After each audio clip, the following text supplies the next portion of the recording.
Yan, magandang araw sa ating lahat mga kasabat at saka sa mga kabatas na nanonood ngayon, no? Magandang araw sa inyo.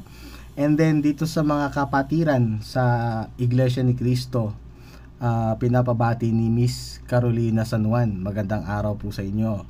At saka dun sa iba pang religious groups, no? Mabuhay po kayo at magandang araw po sa inyo. And then meron lang tayong konting pa-shoutout lang, ano? Konti lang to. Shout out kay Sir Magnum, Sir Mark J, shout out po sa inyo, at Ma'am Beth Chay Gali. Magandang araw po sa inyo. So eto, no, medyo matagal-tagal din, isang araw yata o dalawang araw yata akong hindi nakapag-upload, no. Medyo busy kasi sa trabaho. Pero anyway, bilisan lang natin to kasi meron pa akong lakad na susunod. So, ang oras ngayon ay 3:07. So, may lakad ako maya-maya ng konti. So, ano ba yung pag-uusapan natin, no? Ang pag-uusapan natin ngayon ay regarding dito sa topic na naman nitong si Melo Yap, regarding dito kay Attorney Libayan, ano? Kung saan gusto niya mag-sorry si Attorney Libayan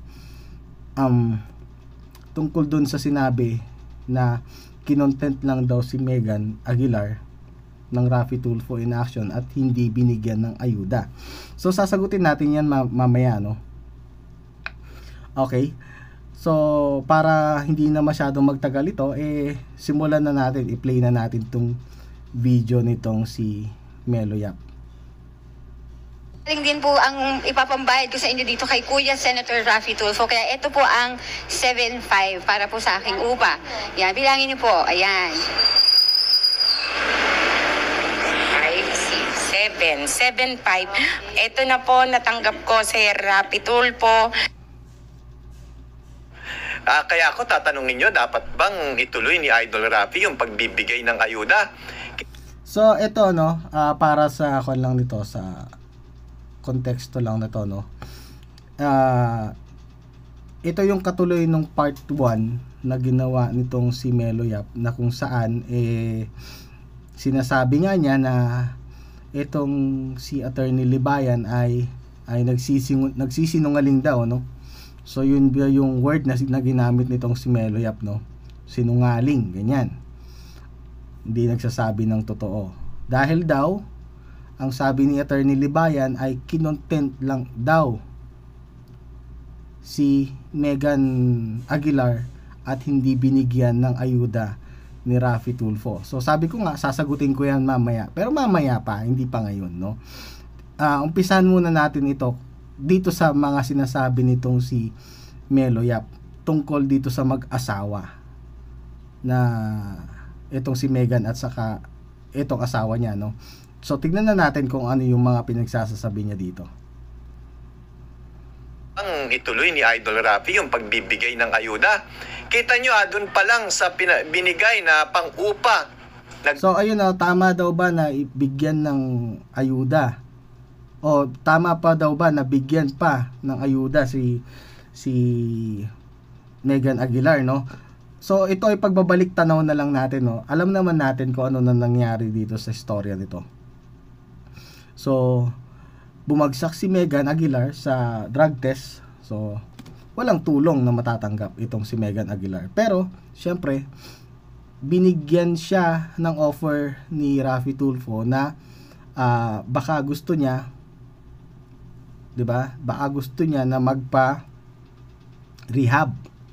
And at the same time, ipapagamot din daw yung goiter nitong si Megan. So tama 'yon, 'di ba? Tama yung sinabi ko na 'yon. Yun yung mismong sinabi ni Raffy Tulfo, no. Aside doon sa binigay na 20,000, ano, na pambayad dito sa or para doon sa renta.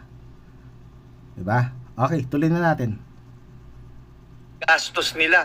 Sabi nga ni Megan, hindi, may natira naman daw para, hindi yun pang-upa na gastos nila. Sabi nga ni Megan, hindi, may natira naman daw para, hindi yun hindi yun yung point doon. Tapos bigla siyang sinalo ng asawa. Tuloy. kita po namin. Dun po sa 20,000 from Kuya Sen.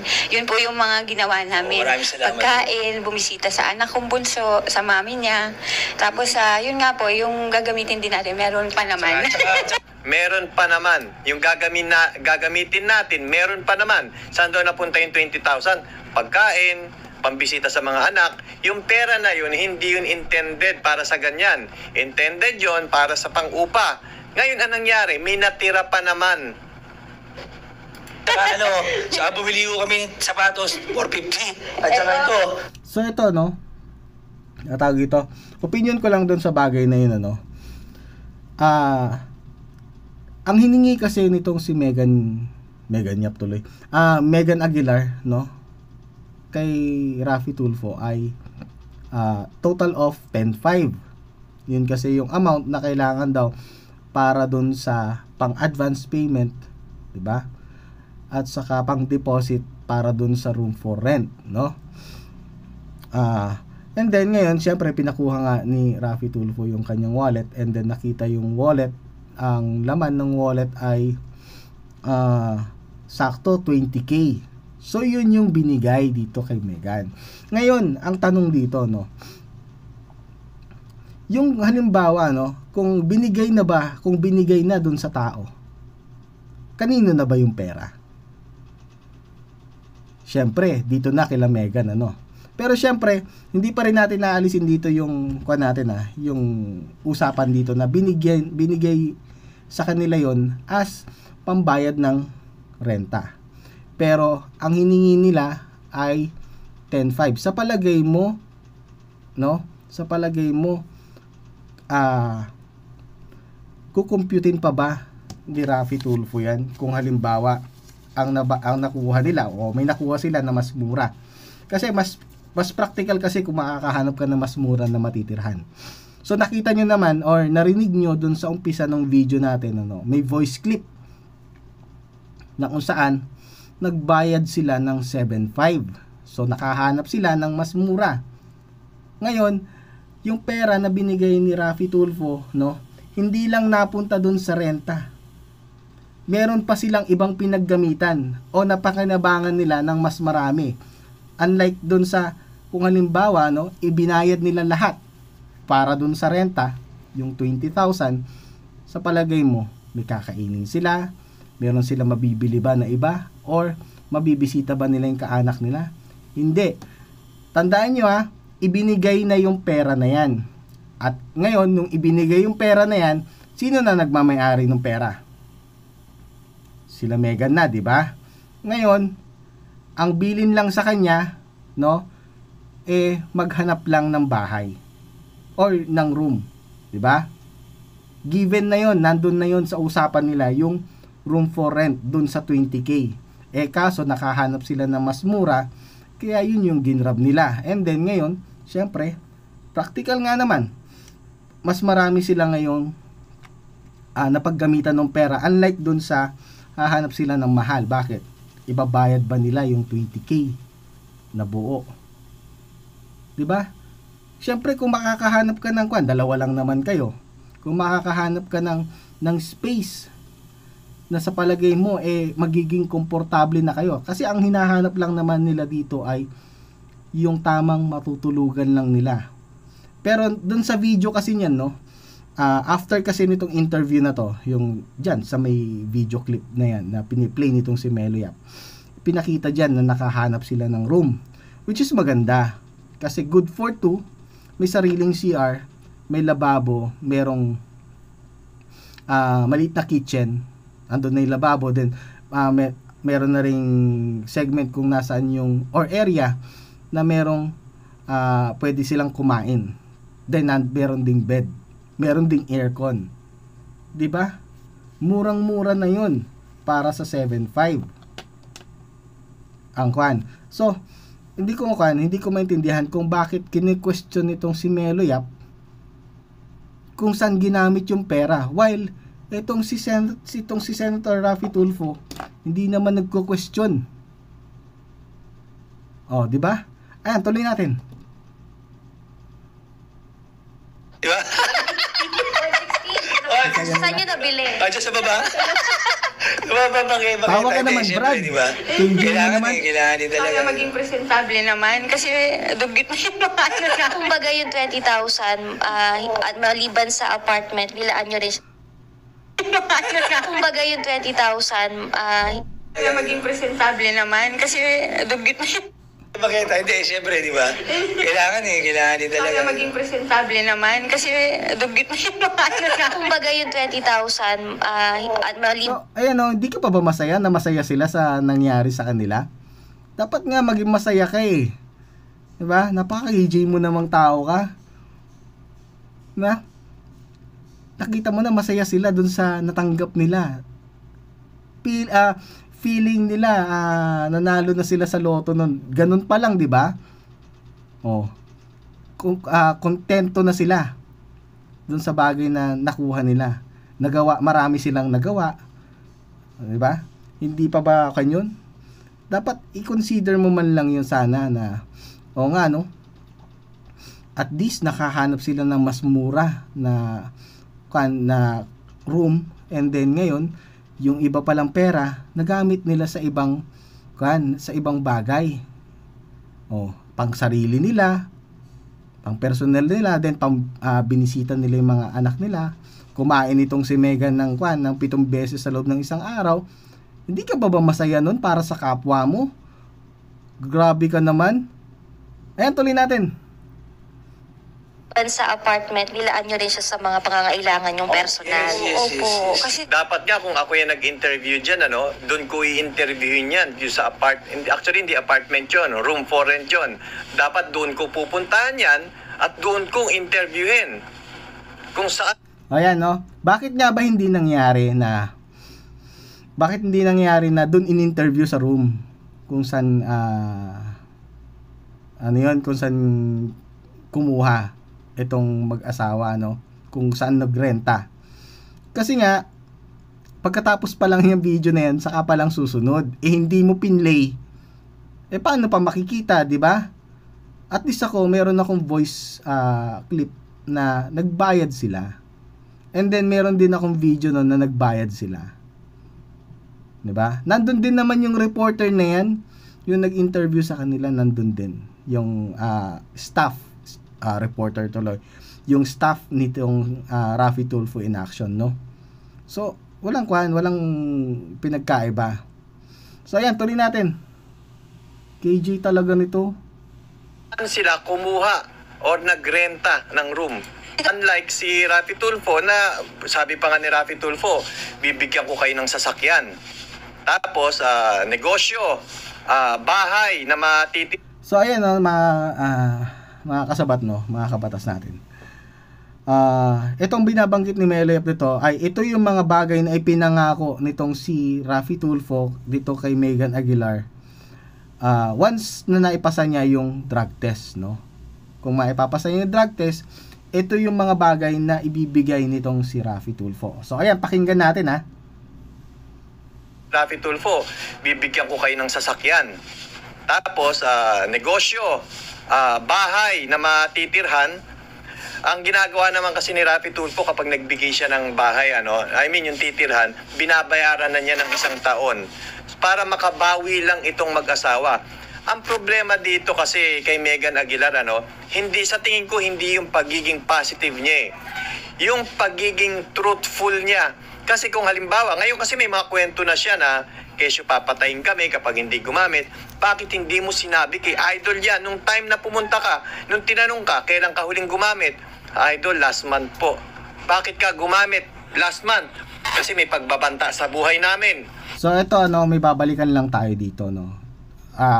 Kasi kung ako ay katulad nitong si Meloyap, hindi ko iisipin na halimbawa ito. Kasi ito ay hindi sinabi nitong si Megan Aguilar, no? Ang sinabi niya, 23 years o 28 years na siyang hindi gumagamit at hindi niya sinabing last month. Ayan, no? Pakinggan lang natin, kasi kung ako ay katulad nga nitong si ng ibang tao, no, na imi-misinterpret kahit malamang sa malamang binilit ko na yung part na to and then ipinlay ko na ito, no, masabihan ko lang na sinungaling yung tao. Yan, kuha natin balik lang natin. Nung tinanong ka, kailan ka huling gumamit? Idol, last month po. Teka lang Kesyo papatayin kami kapag Yan. hindi gumamit. Bakit hindi mo sinabi kay Idol yan? Nung time na pumunta ka, nung tinanong ka, kailan ka huling gumamit? Idol, last month. Wala yung halimbawa. King truthful niya. Yan. Kasi kung halimbawa, ngayon kasi may mga kwento na siya na, Ayan. Kung halimbawa daw. So, ayan ginamit niya kasi kung halimbawa. Pero kung siguro, ako katulad ng iba dyan, no? Di ko napapansinin yan. Wala namang sinabing last month eh. 'Di ba? Bakit ka magsasalita ng last month? Pero syempre, sinabi mo kung halimbawa. So, kaya ko hindi pinansin yan kasi sinabi mo kung halimbawa. 'Di ba? So, ayan, tuloy natin sinasabi niya. Buti na lang ako yung nakikinig. Pero kung ibang tao yan at plano ka talagang hanapan ng butas, ignore yan kung halimbawa mo na yan, baka i-delete niya yan eh. Tapos, tawag dito, i-edit, and then, sabihin na ganyan, sinungaling ka pala eh. Nagsasabi ka na sinabi ni Megan na last month, wala namang sinabi si Megan na last month, gumamit siya. Ang sinabi niya, 23 years ago yata. Diba? 23 years ago, basta, 20 plus years ago, yung sinabi niyang gumamit siya. Dahil nga, yun yung time na wala silang hinga ng tulong at yung nahingan nila ng tulong ay nagkataon na gumagamit. And then inalok sila, wala silang magawa, no? Since nakikitira lang sila doon, so nakigamit na lang din sila bilang pakikisama. kapag hindi gumamit, bakit hindi mo sinabi kay Idol yan nung time na pumunta ka, nung tinanong ka, kailan ka huling gumamit? Idol, last month po. Bakit ka gumamit last month? Kasi may pagbabanta sa buhay namin. Sa tingin mo ba, sasabihin sa'yo ni Idol, hindi, umalis ka na, hindi kita tutulungan. Hindi ganon. Maiintindihan ka, iba ang magiging deal ni Raffy Tulfo sa'yo kung sakaling ganun man. Unang-una siguro, sabihin ni Idol, sige, ano natin yan, paimbestigahan natin yan kung sino man yung gumawa niyan sa'yo. Kasi krimen yun eh. Pwedeng ganun. Tapos sabay tulungan ka ni Raffy Tulfo kahit na ikaw ay positive kasi inamin mo na eh. Iba kasi yung umaamin ka sa idinideny mo. Tandaan mo, nagpunta ka dyan, dininay mo na nung una pa lang. Tapos nung pangalawang pagpunta mo para doon sa result ng ano sa'yo, dininay mo ulit. So ito, no, hindi sa dinidepensahan ko itong si Megan, na idininay. Ang katwiran niya kasi dito, no, let's give him the benefit of the doubt. Sabihin na lang natin na ganyan. Sinabi niya kasi dito na hindi niya alam na after ng ganong katagal na panahon, magkakaroon pa rin ng trace. Kaya nga siya nagpumayag na magpa-drug test, di ba? Pero kung yan, alam niya na nag-drugs lang siya o gumamit siya nitong mga nakaraang buwan lang, tapos hahamunin siya ng drug test, atras yan malamang. Bakit? Kasi alam niyang magpa-positive siya. Pero dahil nga yung nangyari na yon, base sa kwento niya, yung nangyari na yon, once lang naman nangyari at sinasabi niya na yun ay dala lang daw ng kailangan nilang makisama dun sa tinutuluyan nila kasi baka mamaya merong gawin sa kanila, kaya siya pumayag na gumamit. And then syempre matagal na nga na panahon, 20 years plus, kaya nga iniisip niya na wala ng trace.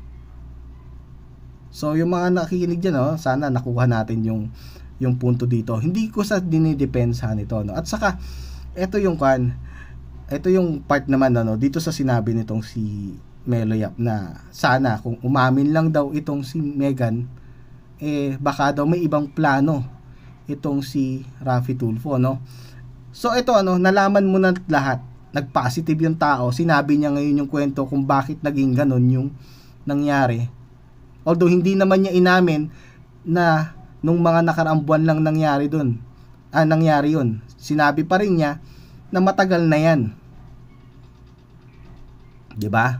Matagal na yan. Yun pa rin yung pinilit niyang sinabi. Ngayon, sabihin na natin nag-positive. Nag-positive nga si Megan. And then, ngayon, nalaman nitong si Raffy Tulfo na nagsisinungaling yung tao. Hindi ba niya pwedeng gawa ng paraan para maimbestigahan? Imbestigahan para malaman kung totoo ba yung sinasabi nitong si Megan. O, di ba? Ano pinagkaiba doon sa umamin at saka nagsinungaling? Hindi mo naman masabi kung nagsinungaling talaga yung tao kasi nag-drug test ka lang naman, di ba? So sa drug test ba malalaman mo na kung nagsisinungaling yung tao? Hindi naman, di ba? Sana gumawa ng paraan itong si Raffy Tulfo para malaman kung nagsisinungaling ba yung tao dun sa sinasabi niya, dun sa mga nilahad niyang kwento. Pero 'di ba, nagkaroon na nga ng judgment, 'di ba? Ang sinabi ni Raffy Tulfo ay hindi daw po pwede kasi parang kinain daw niya yung mga sinabi niya pag tinulungan niya itong si Megan. So ang usapan ay usapan. Ang usapan nila ay nag-positive ka, walang tulong. So walang tulong. Wala itong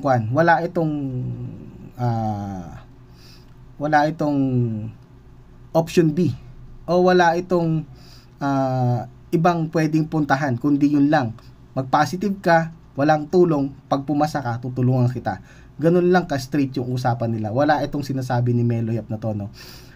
Pabulaklak lang ito. Hindi yan totoo. Diba? Although halimbawa, alam naman natin, in example lang niya yan, pero malabong mangyari.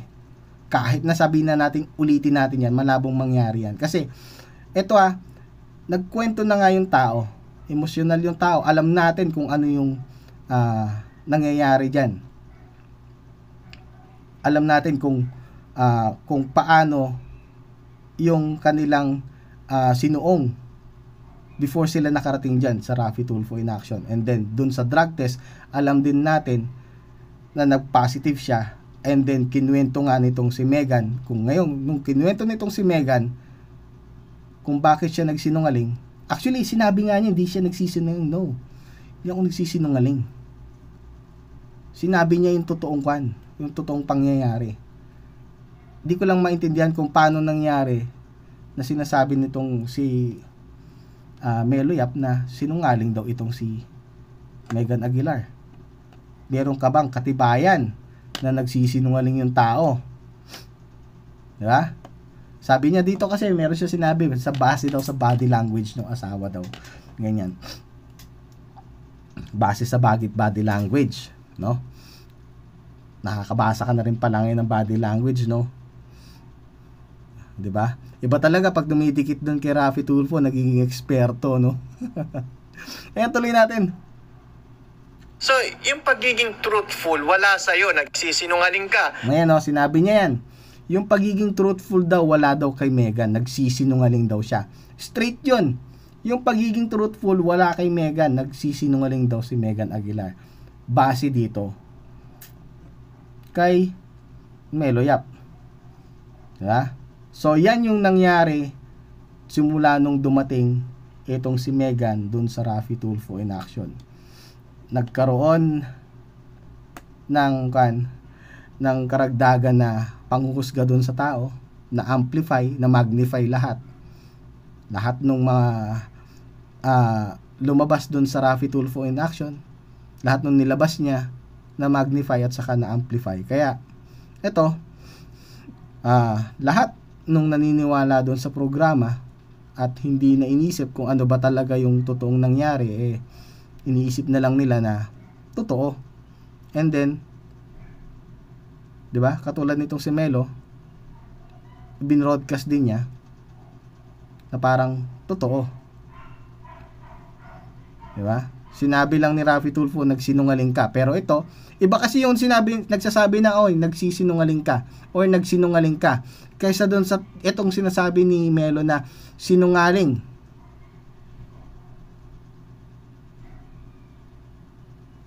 Diba? Iba yung word na sinungaling doon sa nagsinungaling or nagsisinungaling. yung kasing sinungaling, yung sabihan mo yung tao na sinungaling ka, isa yung direktang tawag dito, akusasyon. Kumbaga, kahit hindi nakaturo yung daliri mo, parang nakaturo yung daliri mo once na sinabi mo sinungaling ka, o nagsabi ka doon sa isang tao na sinungaling siya. Ayan, tuloy na natin So sa tingin mo, ano ang dahilan para paniwalaan ka? Hulog ng langit sa amin si Kuya Senator Tulfo. Tapos ngayon, sasabihin mo, Atty. Libayan, na ito, pakinggan natin. Megan Aguilar, ginawa siyang content sa Raffy Tulfo in Action, pero mga kapatid natin, hindi siya binigyan ng kayuda. Siyempre, mag-sorry ka ulit, Atty. Libayan. Lagyan mo ng part 2 itong sorry mo. Di ba kada kilos mo naman, naka-content ka? So, i-content mo ulit yan. Guys, sa mga nanonood dun sa live ni Atty. Libayan, i-comment ninyo kailan siya magso-sorry ulit sa mga Tulfo Fanatics. So ayan mga kabatas natin sa mga kasabat try ko lang sagutin ito. Ito kasi yung opinion ko dyan sa bagay na yan, okay? Ang opinion ko sa bagay na yan, malamang hindi tinapos nitong si Atty. Libayan yung buong video. So, hindi mo pwedeng sabihin nagsisinungaling yung tao porque porque sinabi niya na walang binigay na ayuda. Paano kung hindi niya talaga alam? 'Di ba? Paano kung talagang hindi niya alam na may binigay at hindi niya napanood? Meron bang mali doon? Of course, meron, 'di ba? Merong mali kasi hindi niya tinapos. No? Pero kung halimbawa, ikaw yung klase ng tao na naghahanap ka lang ng kung halimbawa, napanood mo na yung part kung saan narinig mo na yung dapat mong marinig, sa palagay mo, tatapusin mo pa kung halimbawa, puro tsikahan na lang nangyayari. Kasi katulad nung, katulad nung kapag halimbawa, puro tsikahan na lang yung nangyayari dun sa isang programa, at wala ka nang mapupulot, panunuorin mo pa ba? Tatapusin mo pa ba? Syempre hindi na. Parang halimbawa sa dulo ng pelikula, yung lalabas yung credits, tatapusin mo pa ba yung babasahin mo pa ba para makita mo kung sino yung director? Or sabihin na natin kung sino yung nagtitinda ng bulaklak doon sa may kanto? Syempre hindi na. 'Di ba? Ganyan lang din naman yung nangyari. Pero sa palagay ba ninyo, importante ba 'yon? Kasi eto meron ako mas importante na sasabihin bukod dun sa importante na sinasabi nitong si Melo Yap. Kasi napanood ko kasi na itong si Melo Yap pala nakipag-debate. Nakipag-debate tungkol sa mga Bible verses. Ayan, narinig ko yung Pero syempre, hindi ko naman tinutukan kasi hindi naman ako reliyosong tao. So marami siyang alam na mga Bible verses, ganyan. Ako doon, hands down ako diyan. Hindi ako lalaban sa ganyan, pagdating sa debate sa mga Bible verses. Hindi ko kaya 'yan. Pero may isang bagay na naiiwan sa akin once na ako ay nakikinig saka nagbabasa. Hindi ko pinipick up yung mga mismong salita. Hindi ko pinipick up yung salita. Alam mo, naiiwan sa akin. Alam nyo ba kung ano naiiwan sa akin? Yung aral. Halimbawa, katulad na lang nito, kung napansin nyo dyan sa may opening ko, meron dyan Matthew 6. Katuruan tungkol sa paglilimos. Kasi ang nilalaban kasi dito nitong si Melo Yap, bakit daw hindi sinabi? Or, bakit daw nagsinungaling itong si Atty. Libayan at sinabi nito na wala daw binigay na ayuda si Raffy Tulfo kay Megan. Yun kasi ang gustong marinig ng mga ng mga Tulfo Fanatics, at saka itong si Melo, na sabihin mo na tinulungan ni Raffy Tulfo yung tao para nang sa ganun bumango yung kanong tao. Well, eto basahin lang natin itong Matthew 6, Actually hindi talaga ako pangalan ito religyoso, no. Actually, itong Bible, itong mga verses na to, hindi ko alam kung ano tawag dito, no. Yung mga 1 na yan, 2, wala akong alam. Matthew 6 lang alam ko. Pero syempre yung aral na iwan sa akin. Alam niyo kung bakit ko ito to naalala? Hindi dahil dun sa napanood ko itong si Meloyap na nakipag-debate kay Kayo tungkol sa laman ng Bible kundi dahil ito din yung sinusunod ko, no? Ang Bible kasi, no, kahit na hindi mo alam ang verse, kung alimbawa yung aral nito alam mo at nasusunod mo, mas mainam yun kaysa dun sa alam mo yung nakasulat, di ba? Mas mainam ito kasi alam mo kung ano yung dapat mong gawin. Basta yun lang, yung aral lang talaga dapat ang maiwan. Etong Bible, karamihan sa atin ginagawa itong kumbaga sukatan kung anong klaseng pagkatao meron tayo. So ayan, basahin ko na lang sana naman mabasa ko siya ng maayos, at saka after nito wag niyo akong sasabihin na mag-preach na lang ako, Okay. Ito Matthew 6 Mateo 6, no? Katuruan tungkol sa paglilimos. Yan. Pag-ingatan ninyo, hindi pakitang tao lamang ang paggawa ninyo ng mabuti. Maganda ba yung intonation? Ayos, no? So, ayun, no? Pag-ingatan daw ninyong hindi pakitang tao lamang ang paggawa ninyo ng mabuti. Ano sa palagay mo, Melo? Pakitang tao ba o pakitang camera? Tuloy natin. Kapag ganyan ang ginawa nyo, wala kayong matatamong gantimpala buhat sa inyong Ama na nasa langit. Wala ka na. Diba? Natanggap mo na And then, ito yung number 2, kaya nga, kapag naglilimos ka, wag mo nang ipag-ingay. Ulitin natin, Kaya nga, kapag naglilimos ka, wag mo nang ipag-ingay pa, gaya ng ginagawa ng mga mapagkunwari. So yun, no? Kapag daw naglilimos ka, wag mo nang ipag-ingay pa, gaya ng mga ginagawa ng mapagkunwari. Hindi ko sinasabi merong mapagkunwari dito, pero sa palagay nyo, meron bang tatamaan dito sa sinasabi ko? Merong masasapul. Alam natin yan. Tuloy natin. Naglilimos sila sa sinagoga at sa lansangan upang sila'y mapuri ng mga tao. So, yung palang mga tao na yon na tawag dito, na ipinag-iingay pa o gustong malaman nung mga kapwa nila kung ano yung ginawa nila, gusto lang pala nilang mapuri, So, palagay ninyo,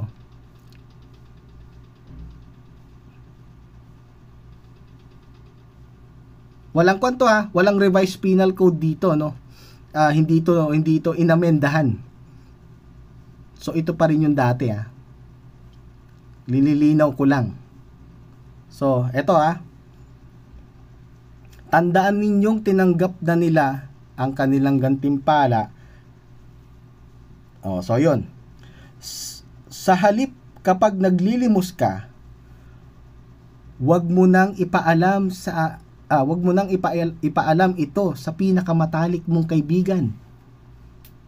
Yun daw yung magandang gawin. Kapag nagbibigay ka ng tulong, kapag nagbibigay ka ng limos, wag mo nang ipaalam. Dito, naka-broadcast. May tinatamaan ba? Meron malamang. Sige, broadcast mo pa. 'Di ba? Ayun, so dito, pasensya na kayo ha, hindi ko kasi alam basahin 'to na maayos eh. Pero subukan ko ulit basahin, ano. Ito, ulitin ko ha. Kaya nga kapag naglilimos ka, huwag mo nang ipag-ingay pa gaya ng ginagawa ng mga mapagkunwari. Naglilimos sila sa mga sinagoga at sa lansangan upang mapuri ng mga tao. Tandaan ninyo, tinanggap na nila ang kanilang gantimpala. Sa halip, kapag naglilimos ka, huwag mo nang ipaalam sa pinakamatalik mong kaibigan. Gawin mong lihim ang iyong paglilimos, at ang iyong ama na nakakakita sa kabutihang ginagawa mo ng lihim ang siyang magbibigay ng gantimpala sa iyo. Ay, sa totoo lang, ano, ngayon lang kasi din ako nakabasa ng mga ganito. Hindi talaga ako mahilig magbasa. Mahilig lang ako makinig. Yan lang yung kan ko, no. Yan lang yung hobby ko, nakikinig lang ako. Pero syempre, hindi ako nakikinig ng walang katuturan, no. Maliban lang dito. Ayan, tuloy na natin ha. So, wag niyo ako sasabihan na na lang ako, na mag-preach na lang ako ha. Kasi hindi bagay sa akin, no. So ito, ano, yan yung isang bagay na kailangan nating tandaan. So yung mga manonood natin diyan, na nanonood ngayon, na akala nila okay yun. So sinasabi pala sa Bible na hindi rin pala maganda yun. Sa Bible mismo nanggaling, hindi maganda yun. Hindi maganda yun. Diba? Ayan, tuloy na natin. Mali yun. Tuloy natin. Tapos eto pa ngayon, napanood ko tong video na ito. Nagduda ako dyan sa asawa mo. Hindi ko sinasabing adik yung asawa mo, ha? Ayun, so ayun. Napanood daw niya yung video, no? Nagduda daw siya dun sa asawa daw nitong si Megan yan. Hindi raw niya sinasabing adik. Tama na lang sana yung sinabi mo nagduda. Huwag mo nang sinabing adik. Kasi, tingnan mo ha, ulitin natin. Itong video na ito, nagduda ako dyan sa asawa mo. Hindi ko sinasabing adik yung asawa mo, ha? Gusto ko pareho kayong malinis. So medyo nagduda ako, the way, yung body language. Oh, yan, oh, 'di ba? Nag-storytelling na siya diyan, na parang alam na alam niya yung body language ng 'di ba? Parang alam na alam niya yung body language. Well, ako wala akong alam sa body language niya, kaya ewan ko dito sa talagang yung mga nakakadikit dito kay kay RT, kung sila nagiging expert, no, sobrang expert. Huy, mais ka, sandali lang, ayos natin, baka mahipa na hangin yan. Pananalita ng asawa mo at kung paano niya inagaw sa iyo ang mic. Wala ba siyang tiwala na masagot mo yung tanong? Lang guys, nakita naman ninyo na talagang tinulungan ni Raffy Tulfo, binigyan ng ayuda ito. No? Kaya nga kapag naglilimos ka, huwag mo nang ipag-ingay. Gaya ng ginagawa ng mga mapagkunwari, naglilimos sila sa mga sinagoga at sa mga lansangan upang sila'y mapuri.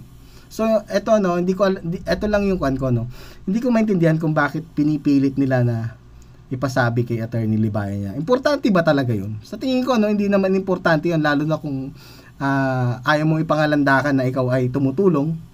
At alam naman din ng mga tao na yung tao na yun ay tumutulong, so bakit kailangan mo pang ipabanggit dun sa tao na siya ay tumutulong? Saka hindi mo pwedeng sabihin ng isang tao na sinungaling, lalo na kung halimbawa hindi naman niya talaga napanood at wala siyang alam doon sa nangyari. So ang tawag dyan ay speculative criticism. 'Di ba? Speculative criticism na sinamaan ng negative criticism. So ngayon, binigyan ko kayo ng konting kon ngayon dito sa Biblia, and then ginamit natin ito para i-criticize itong si Melo Yap. Ang tawag dyan, religious criticism. Amen? Amen. Kaya tuloy natin. noon, kailangan maipasa niya ang drug test nga na ginawa para maibigay yung ibang ipinangako ni Raffy Tulfo. Bukod sa ayuda, rerentahan, sasakyan, negosyo, kung ano-ano pa. So ayun mga kabatas natin, no? Saka yung sa mga kapatiran natin dyan sa INC, ano? So malinaw ito. Tawag dito, ito yung issue na tawag dito, nagsinungaling daw si Attorney Liban kasi hindi binanggit na nagbigay daw ng ayuda itong si Raffy Tulfo, no? Hindi ko lang din alam kung bakit kailangan pang malaman o ipaalam, 'di ba? Na nagbigay yung tao. Which is hindi naman na kailangan kasi naka-broadcast na nga eh, 'di ba? Hindi naman lihim 'yan. 'Di ba? Hay. So ayun